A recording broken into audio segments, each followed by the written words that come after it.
So I got a 1986 Mariner 45 horsepower engine, and I was trying to get the lower unit serviced, basically the impeller serviced to normal maintenance, and we're unable to get off the lower unit. I tried last year, I got it off about a 1/4 inch.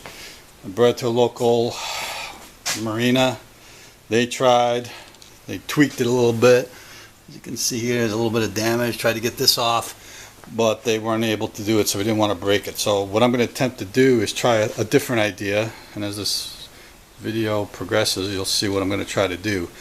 The theory is that the crankshaft is frozen or corroded into the drive shaft up in here somewhere, and I don't think this unit's ever been serviced. I don't really know the history of it.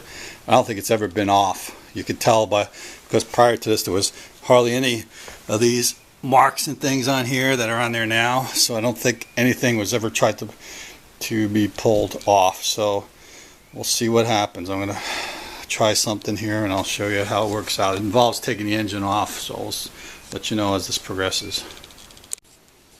So next step was I'm going to take the motor off. I decided to just take off the main power to the starter and then just pull this through, because there was a lot of extra wires coming through this. Looks like that was the easiest thing to do. Start loosening some of the bolts over here, and what I did is I removed all the bolts that the other guys did. You can see there's a little bit of a gap here. I'm going to use that to my advantage, hopefully. And the next step is I'm going to take this motor off and continue from there. Stay tuned. Okay, so we're just about ready to pull the engine off. I have a lifting eye that I bought a while ago, and I have a ladder which can hold me, so hopefully I know this engine weighs less than me, so I'm thinking this is going to be okay. We're ready to go. I also put a large bucket of water here just to keep some ballast on this ladder. But once we get it off, then we'll work on the next phase of trying to get the lower unit off. So we'll see how that goes. I plan to use something that's free and inexpensive. Okay, so that was really easy. It came right off, no issues at all. The system seems to be working okay. Came right off. I take this opportunity to take a little inspection of the transom too, but next step, when you see this, I'll show you what I'm talking about. We're going to use something that's inexpensive. Actually, it's free. Try that next.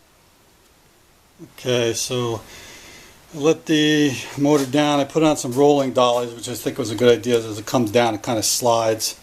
You want to keep the hoist under the eye hook when you're doing this, so the ladder doesn't fall down. So right now, it's sitting on two dollies right now. Okay, so the next step in our process, we turn the motor upside down. We're going to use gravity to help us out here. Gravity is free. And what we're going to do is we're going to inject some penetrating fluid into the area over here, and hopefully it'll go down the drive shaft to the spot where the spline meets the crankshaft. And then we'll let it sit there for a while and see if we can use the weight of the bottom section to kind of break it loose as we pull the top up. Okay, so it's been a week. I was successful in getting the engine apart.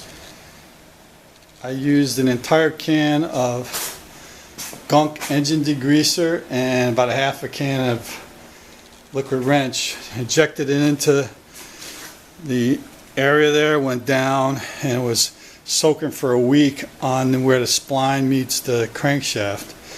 What I found something online about a guy who had a 1988 Mercury 45 horsepower, which is very similar to this, and he had the same problem. He looked like it had never been serviced, and he eventually got it apart, and what he said was that the grease on the splines had hardened in like a glue. So after I read that about 3 days ago, I put an entire can of degreaser in there. Hopefully that would work on the grease. And the other thing I did was I heated this section all day long over here with a space heater, which maybe helped, maybe not, but I think it might have. And what I did was I filled in this section here with a bunch of pieces of metal to form a wedge, and then I put basically a wood splitting wedge in this section over here with 2 pieces of metal, and I pound it in with a small sledgehammer, and finally came apart. It actually started coming apart pretty easily when I started doing that. Initially I was using a small axe to wedge this section here, trying to be really careful. Hopefully I didn't destroy any bearings or anything like that. I'm going to take it apart and do an inspection. Hopefully that's okay, but I'm going to repair some of this damage that the marina did, hopefully. But next step is to take it apart, drain out probably got about almost a quart of stuff in there. I actually got a bore scope to look down in there, and I could see that it was covering where the spline met the thing. So next step is to take it apart and see what it does. It's definitely apart. Took a week. It's been soaking for a week. So that's the spline. It just came out.